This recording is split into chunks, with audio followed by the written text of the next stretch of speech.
अस्सलाम वालेकुम and welcome to current tutorials. अच्छा, आज हम थ्री फेज ट्रांसफार्मर को डिस्कस करेंगे। इसमें star connection, delta connection, angle shift क्या होता है, वेक्टर ग्रुपिंग, एडवांटेजेस और स्टार डेल्टा ट्रांसफॉर्मेशन एंड पे देखेंगे। थ्री फेज ट्रांसफार्मर की कंस्ट्रक्शन चेक कर सकते हैं। देखिए, थ्री फेज ट्रांसफार्मर को दो तरह से बनाया जा सकता है कि आप तो तीन सिंगल फेज ट्रांसफार्मर ले लें या एक यूनिट ले लें थ्री फेज ट्रांसफार्मर की। ठीक है, अब देखें, अगर एक यूनिट ले लेंगे तो तीन वाइंडिंग्स डिफरेंट कर दी, इसका अपना फ्लक्स है, इसका अपना फ्लक्स है, इसका अपना फ्लक्स है। अच्छा, इत्तेफाक की बात है, जब तीनों फ्लक्स जो कॉमन लैग है उसके अंदर कोई फ्लक्स तो बिल्कुल ट्रेवल नहीं करेगा, क्योंकि sum of all is equal to 0 होता है। और तीनों के बीच में, इस वाइंडिंग के और इसके तीनों के बीच में, जैसे यहां फिजिकली शो किया गया है, ऐसी तरह इनका इलेक्ट्रिकल एंगल आपस में 120 डिग्री होता है। ठीक है, फेज रेड, येलो, ब्लू तीनों आपस में एक दूसरे से 120 डिग्री के ऊपर होते हैं। ठीक है, अब इंस्टेंटली अगर दरम्यान वाली लेग में से कोई फ्लक्स नहीं गुजरा तो आप इसको रिमूव भी कर सकते हैं। जब इसको रिमूव करेंगे तो कोई भी दो लेग्स तीसरी लेग को रिवर्स पाथ फॉलो देंगी। ठीक है, फ्लक्स के गुजरने के लिए। स्टार और डेल्टा कनेक्शन कैसे बनाए जा सकते हैं वो देखते हैं। देखिए, स्टार और डेल्टा कनेक्शन से पहले हमें ये पता होना चाहिए कि लाइन वोल्टेज क्या चीज होती है और फेज वोल्टेज क्या चीज होती है। देखिए, लाइन वोल्टेज होते हैं दो वोल्टेज बिटवीन, वो वोल्टेज दो लाइव लाइंस के बीच में हो। ठीक है, जो दो तारों के बीच में करंट चल रही हो, उनके बीच के जो वोल्टेजेस होते हैं वो लाइन वोल्टेजेस होते हैं। ठीक है, इसी तरह फेज वोल्टेज वो होते हैं एक फेज और एक न्यूट्रल के बीच में जो वोल्टेज होते हैं उसको फेज वोल्टेज कहते हैं। ठीक है, आपके पास सिंगल फेज में जो जनरल वोल्टेज मिलते हैं, सिंपली वोल्टेज मिलते हैं, वो फेज वोल्टेज होते हैं। ठीक है, लाइन वोल्टेज सिर्फ थ्री फेज में हासिल होते हैं, क्योंकि वहां दो या दो से ज्यादा फेज मौजूद होते हैं। स्टार कनेक्शन में हम क्या करते हैं, एक तार का जो दूसरे वाला सिरा होता है, एंड जो होते हैं तार के, वो आपस में जोड़ देते हैं और वहां से न्यूट्रल निकाल लेते हैं। ठीक है, तार के दूसरे वाले सिरे को आपस में जोड़ दिया और यहां से क्या कर लिया, न्यूट्रल निकाल लिया। इसी तरह डेल्टा कनेक्शन में क्या करते हैं, पहले के स्टार्ट को दूसरे के एंड के साथ, दूसरे के स्टार्ट को तीसरे के एंड के साथ, तीसरे के स्टार्ट को पहले के एंड के साथ जोड़ देते हैं। ठीक है, आप यहां पे देखें, तीनों का कॉमन पॉइंट इकट्ठा कर लिया स्टार में और उससे न्यूट्रल निकाल लिया। इसमें क्या किया, जब पहला खत्म हो रहा है वहां दूसरा स्टार्ट हो रहा है, जहां दूसरा खत्म हो रहा है वहां तीसरा स्टार्ट हो रहा है, जहां तीसरा खत्म हो रहा है वो पहले के स्टार्ट के साथ जोड़ दिया। देखिए, ये वाला पॉइंट। ठीक है, हर जगह से हमने एक एक कनेक्शन निकाल लिया, एक यहां से निकाल लिया, एक यहां से निकाल लिया, एक यहां से निकाल लिया, इधर भी वही काम किया। अच्छा, स्टार कनेक्शन बनाते हैं। सबसे पहले कि स्टार कनेक्शन किस तरह बनाया जा सकता है। देखिए, स्टार कनेक्शन में जो लाइन वोल्टेज होते हैं square root 3 time phase voltages होते हैं। ठीक है, लाइन वोल्टेज फेज वोल्टेज से ज्यादा होते हैं, तो इसलिए जो मोटर होती है वो नॉर्मली कम स्पीड पे चलती है और इस केस में इंसुलेशन भी कम चाहिए होती है। इसमें लाइन करंट और फेज करंट दोनों सेम होती हैं। इसी तरह डेल्टा के केस में लाइन वोल्टेजेस और फेज वोल्टेजेस बराबर होते हैं। इस केस में मोटर की स्पीड ज्यादा होती है लेकिन हमें इंसुलेशन भी ज्यादा चाहिए होती है। उसी तरह इसमें लाइन करंट जो होती है square root 3 time phase current होती है, यानी कि लाइन करंट फेज करंट से ज्यादा होती है। अच्छा, स्टार कनेक्शन बनाते हैं। अगर आपके पास मोटर पड़ी है इस तरह से, ठीक है, 3 कॉइलों के 6 सिरे निकले हुए हैं, तो इसके अगर आपने स्टार कनेक्शन बनाना है तो कैसे बनाएंगे। ठीक है, स्टार कनेक्शन देखें, एंड वाला सिरा आपस में जोड़ दिया, वहां से न्यूट्रल निकाल लिया और पहले वाले सिरे से तीनों सिरों से फेज निकाल लिया। यही काम यहां पे करेंगे कि तीसरे वाला दूसरे जो एंड वाला सिरा, ये वाला और ये वाला नीचे वाला आपस में जोड़ देंगे। ठीक है, ये नीचे वाला तीनों आपस में जोड़ दिए और स्टार्ट वाले से क्या किया, ऊपर वाले से कनेक्शन निकाल लिया। अब इसके यहां पे इन तीनों जगह को न्यूट्रल को इकट्ठा कर दिए, यहां से हम क्या करेंगे, न्यूट्रल दे देंगे, इन तीनों जगह पे हम फेज दे देंगे। ठीक है, इन तीनों जगह पे, इसीलिए मैंने रेड तार लगा दी, इधर ब्लैक तार लगा दी, यहाँ पे न्यूट्रल देना हमने, इस जगह पे हमने क्या कर दिया, फेज दे देना। ये चारों तारे हम सप्लाई से ले लेंगे। अच्छा, डेल्टा कनेक्शन बनाते हैं। देखें, डेल्टा कनेक्शन में लाइन वोल्टेज और फेज वोल्टेज बराबर होते हैं, जबकि लाइन करंट जो होती है फेज करंट से ज्यादा होती है। डेल्टा कनेक्शन कैसे बनाते हैं? एक के स्टार्ट को दूसरे के एंड के साथ जोड़ देते हैं और दूसरे के स्टार्ट को तीसरे के एंड के साथ जोड़ देते हैं। ठीक है, अब देखें, एक का स्टार्ट ले लिया, दूसरे के एंड के साथ जोड़ दिया, इसी तरह दूसरे का स्टार्ट लेके एक और के एंड के साथ जोड़ दिया, यहां से इसका एंड जो है इसके स्टार्ट के साथ जोड़ दिया, इसका एंड इसके स्टार्ट के साथ जोड़ दिया। ठीक है, इस तरह से कनेक्शन बन गए। अब इन तीनों 1, 2 और 3 यहां से क्या कर दिया हमने, बाहर सप्लाई दे दी। ये देखिए, बाद तीनों से सप्लाई दे दी। इस तरह हम डेल्टा कनेक्शन बनाते हैं। स्टार वर्सेस डेल्टा कनेक्शन दोनों को कंपेयर करते हैं, स्टार और डेल्टा को। देखिए, स्टार कनेक्शन बनाया जाता है, सारों का कॉइल के दूसरे सिरे को कॉमन कर देते हैं, जबकि डेल्टा कनेक्शन में क्या करते हैं, एक लूप बना देते हैं, एक डेल्टा बना देते हैं। स्टार कनेक्शन में हमारे पास न्यूट्रल होता है और डेल्टा में न्यूट्रल नहीं होता।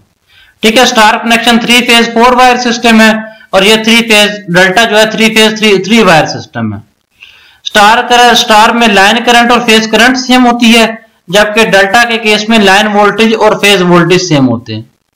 यहाँ पे स्टार के केस में लाइन वोल्टेज ज्यादा होते हैं फेज वोल्टेज से, जबकि डेल्टा के केस में लाइन करंट ज्यादा होती है फेज करंट से। अगर पावर की बात करें तो पावर दोनों में सेम होती है, एक में क्योंकि वोल्टेज ज्यादा होते हैं, एक में करंट ज्यादा होती है, तो पावर ओवरऑल सेम होती है।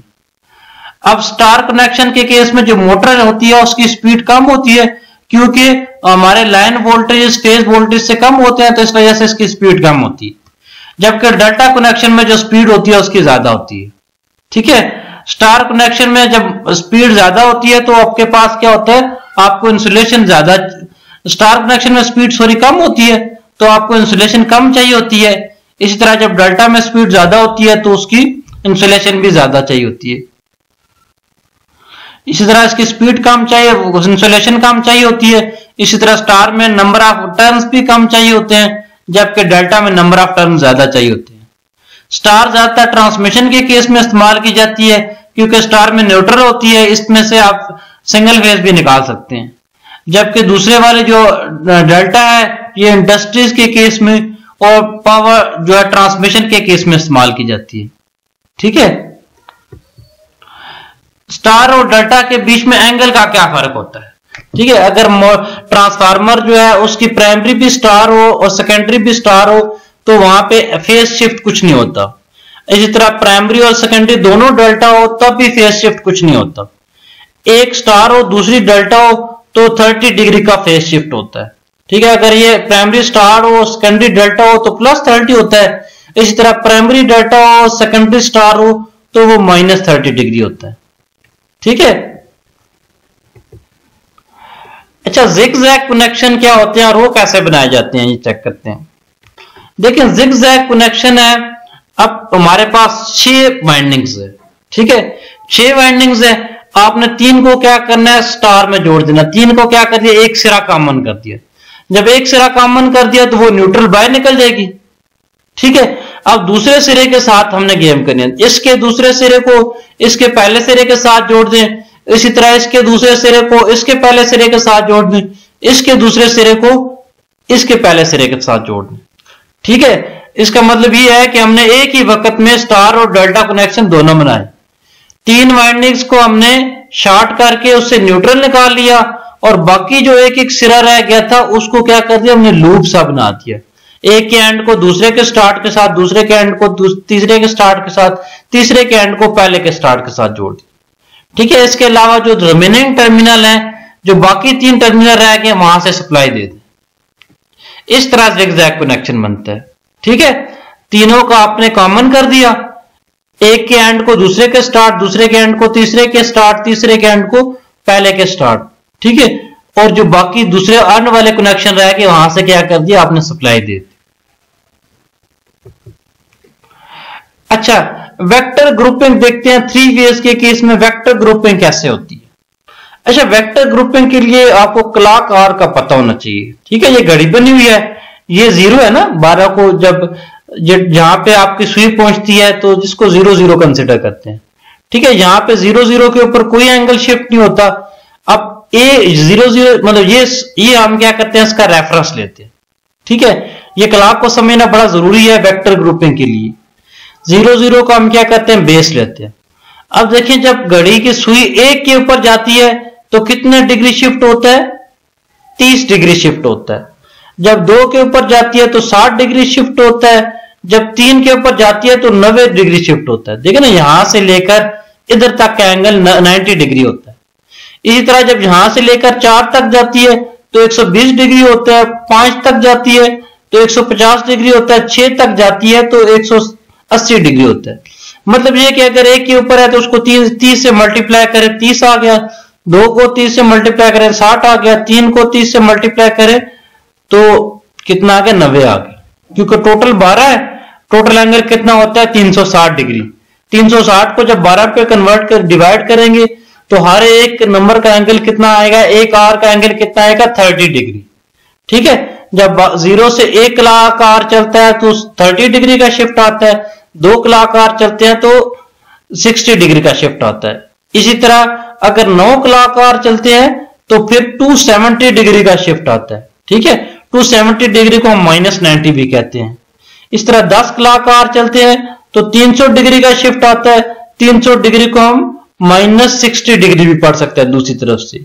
इस तरह 11 क्लॉक आर के ऊपर 330 डिग्री आता है, अगर दूसरी साइड से है तो -30 डिग्री आता है। सही है। अब यही चीज स्टार के अंदर देखें, स्टार के अंदर वेक्टर ग्रुपिंग में। ठीक है, ये 0 के ऊपर ये स्टार्ट है ना, ये बिल्कुल इसके सीधे में। ठीक है, आपने एक वाइंडिंग को ध्यान में रखना है, W1। W1 यहां पे है। ठीक है, W1 को यहां से अगर इसको 4 पे ले जाएं, W1 को यहां से लेकर 4 पे ले जाए तो इस तरह आ जाएगा ना, W1 यहां पे आ जाए। W1 क्या हुआ, यहां पे आ गया। जब यहां पे आ गया तो इसका एंगल का फर्क कितना आ गया, 120 डिग्री। इसी तरह W8 दिखाया गया है। W8 क्या होगा, इसके यहां पे ना, यहां पे W8 8 नंबर पे आ जाएगा, ये 8 पे आ गया। जब ये 8 पे आ गया तो इस तरह से देखें तो 8 3 24 240 डिग्री, और नेगेटिव साइड से देखें तो 120 डिग्री। इसी तरह 6 के ऊपर देखें, 6 के ऊपर ये सीधे वाला ना, यहां पे भी सीधा है तो नीचे वाले साइड पे वही वाला स्ट्रेट लाइन है तो उसको वाई बार भी पढ़ते हैं। 6 के ऊपर क्या आ जाएगा, इसका 180 डिग्री। इसी तरह 10 के ऊपर देखिए, 10 ये है ना, 10 ये है तो 10 के ऊपर इसका क्या आ जाएगा, 60 डिग्री। 10 के ऊपर क्योंकि इस तरफ से देखें तो 300 डिग्री, दूसरी तरफ से देखें तो 60 डिग्री। अच्छा, Y2 यहां पे दिखाया गया कि उसका एरो की डायरेक्शन इस तरफ से है तो Y2 ये बनेगा ना। इसी तरह 10 के ऊपर ये बनाया गया, ये देखें यहां से ये। ठीक है, इस तरह 60 के ऊपर 180 के ऊपर यहां से इसका मुंह नीचे की तरफ है तो ये इस तरफ दिखाया गया है। ठीक है, इसी तरह ये क्या चीज है, ये कौन सा एंगल है, Y8 है ना। तो इस तरह हम शिफ्ट बता सकते हैं। डेल्टा कनेक्शन में ग्रुपिंग देखते हैं। अच्छा, डेल्टा कनेक्शन में ये डॉटेड लाइन आपने ध्यान में रखे, ये वाली लाइन पूरी पूरी। ठीक है, ये 1 है। ठीक है, ये इसका रेफरेंस है। इसी तरह इस रेफरेंस को जब आगे लेके चलते हैं तो D5 का मतलब क्या है, 5 पे चला गया तो ये W1 जो है ये यहां पे आ गया इस जगह पे। ठीक है, एक रेफरेंस था ये वाला आ गया, देखें ये W1 ये है। ठीक है, ये W1 यहां पे था पहले, ये घूम के इधर आ गया। अब ये वाला इसका D5 ये 5 के ऊपर है सुई इसकी। ठीक है, इस तरह D9 के ऊपर 9 के ऊपर सुई आनी चाहिए। W1 यहां पे आया तो इसकी ये वाली सुई देखें इस तरफ 9 के ऊपर जाएगी, यहां पे ये 9 के ऊपर जाएगी।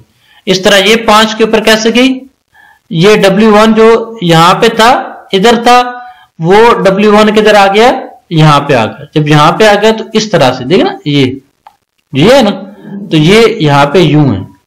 ठीक है, इसी तरह 11 W1 11 के ऊपर ये वाला बना हुआ है ना, 11 के ऊपर ये आ गया।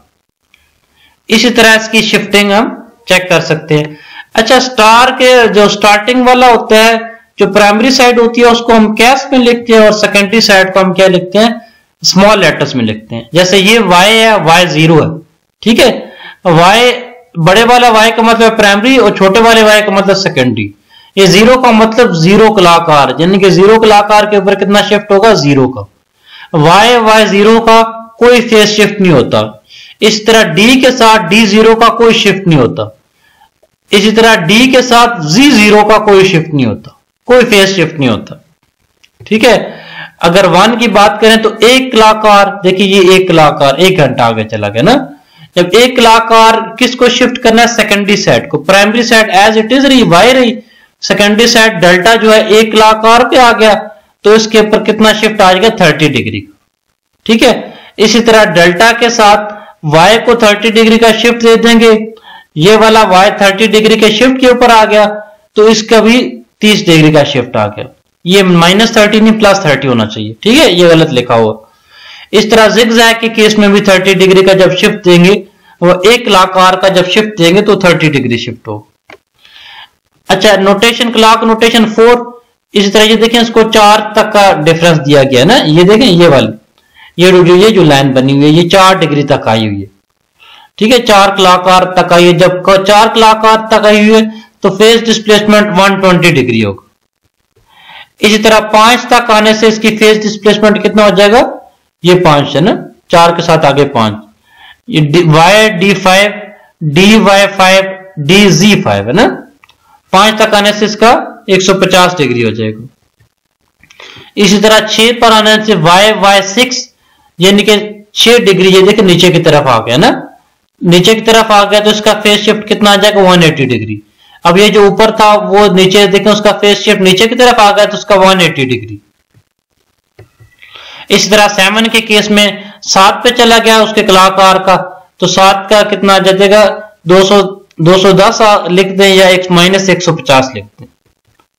इसी तरह अगर 11 पे चला जाए, ये देखें ये सुई यहाँ पे तकरीबन 11 पे आ जाती है ना, यहाँ पे 11 पे चला जाए तो उसका फेज शिफ्ट आ जाएगा 330 डिग्री या -30 डिग्री। अच्छा, नॉर्मली फेज ग्रुपिंग जो इस्तेमाल होती है Y0 इस्तेमाल होती है या D0 इस्तेमाल होती है। Y का मतलब यह है प्राइमरी भी स्टार में हो, सेकेंडरी भी स्टार में हो, ये प्राइमरी भी डेल्टा में हो, सेकेंडरी भी डेल्टा में हो, तो इसको 0 ग्रुप कहते हैं, इसमें कोई शिफ्ट नहीं होता। इसी तरह 1 का मतलब क्या है? 1 कलाकार का शिफ्ट। ये देखिए 1 कलाकार का शिफ्ट है। जब 1 कलाकार का शिफ्ट होता है तो तब एंगल का कितना शिफ्ट होता है? 30 डिग्री का। इसी तरह यहां पे भी देखें 1 कलाकार का शिफ्ट है तो एंगल कितना आ गया? 30 डिग्री का। इसी तरह 6 कलाकार का, ये ऊपर की तरफ मुंह है, इसका देखें नीचे की तरफ मुंह है। इस तरह यहाँ पे इसका ऊपर की तरफ मुंह है, इसका नीचे की तरफ मुंह है, तो इसका कितना आ गया? 180 डिग्री का।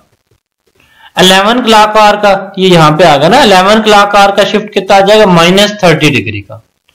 ये स्टार डेल्टा आ गया, ये डेल्टा स्टार आ गया। ठीक है, 0 के केस में 0 शिफ्ट होता है, 1 के केस में 30 डिग्री होता है, 11 के केस में 330 डिग्री होता है, 5 के केस में 150 डिग्री और 6 के केस में 180 डिग्री होता है। ठीक है, ज्यादातर ये वाले 4 ग्रुप इस्तेमाल किए जाते हैं, DD0, YY0, DZ0। इस तरह 6 वाला ग्रुप इस्तेमाल किया जाता है, इसमें 180 डिग्री का होता है।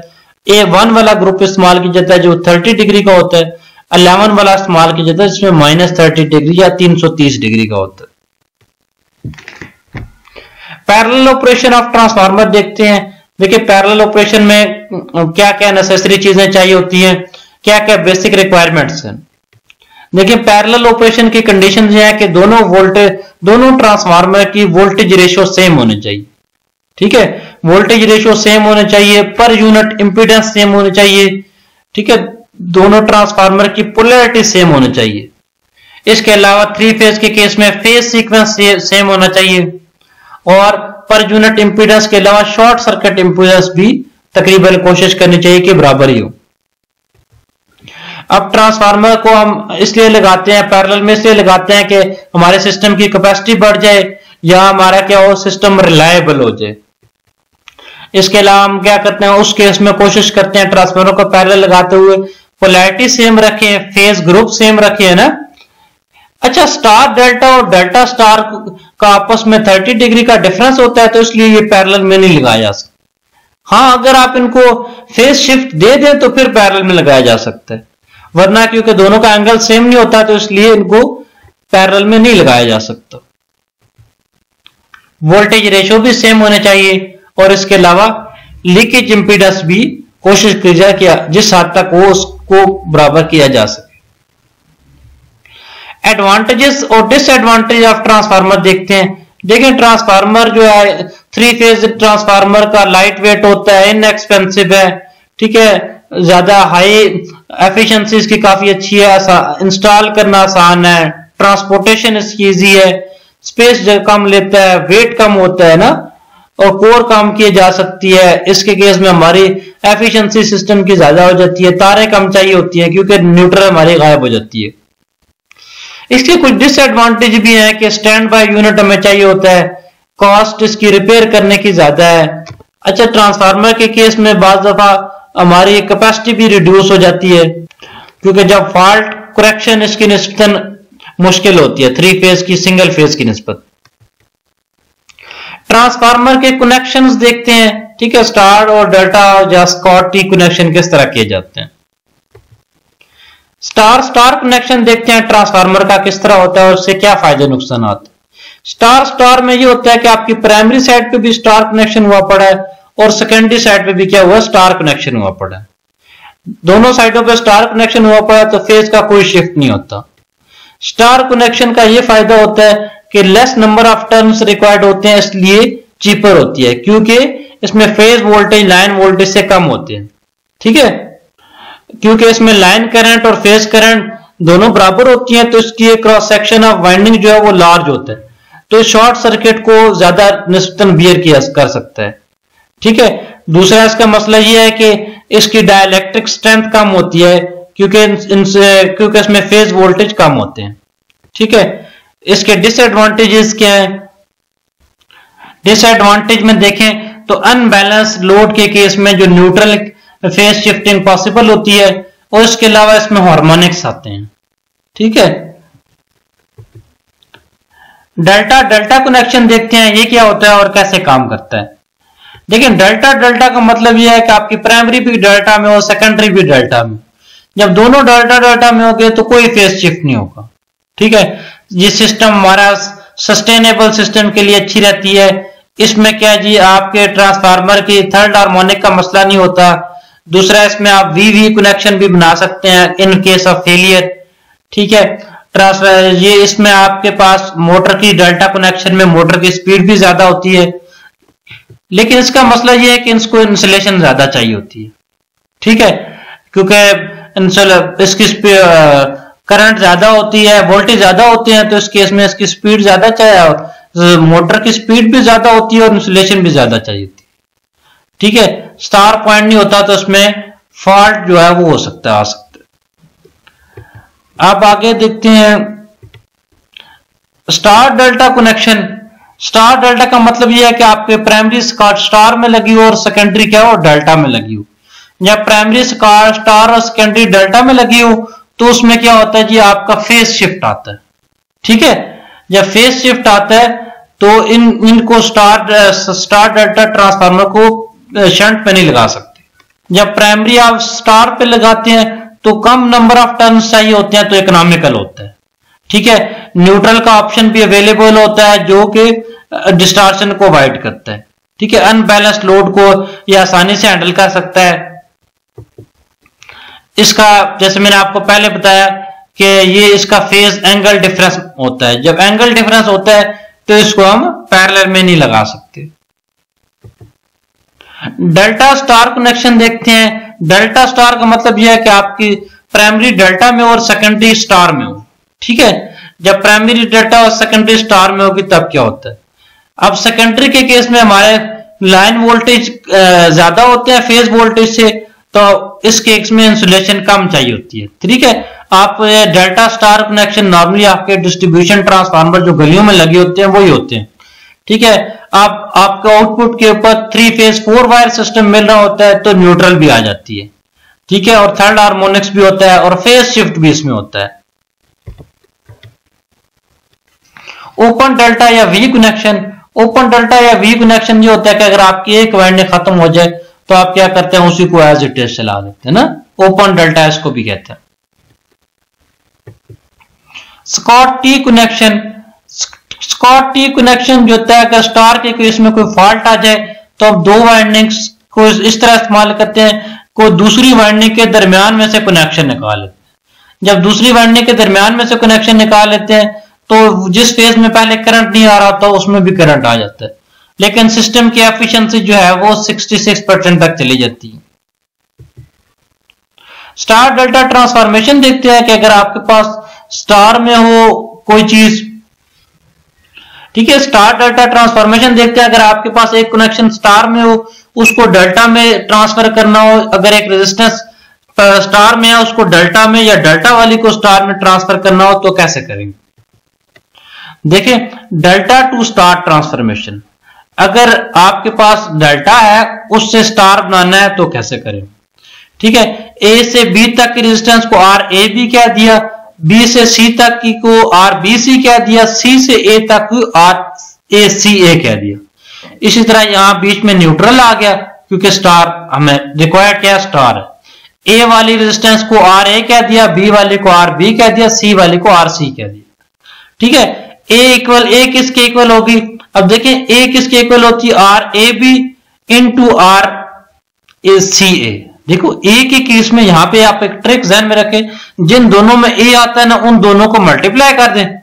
ए आर ए बी और आर सी ए दोनों में ए आ रहा है ना, दोनों को मल्टीप्लाई कर दें, नीचे तीनों को ऐड करके डिवाइड कर दें। इसी तरह आर बी फाइंड करना है तो आर बी सी आ रहा है, आर ए बी आ रहा है, बी सी और ए बी को ऐड कर दें, मल्टीप्लाई कर दें, नीचे तीनों को सम करके डिवाइड कर दें। इसी तरह आर सी के केस में आर बी सी और आर सी ए को मल्टीप्लाई कर दें, नीचे सारों को जमा करके उससे डिवाइड कर दें। स्टार टू डेल्टा, अब आपके पास स्टार है उससे आपने डेल्टा बनाना है। ठीक है, स्टार में आर ए आर बी और आर सी की वैल्यू है, आपने निकालने क्या है? आर ए बी निकालना है, आर बी सी निकालना है, आर सी ए निकालना है।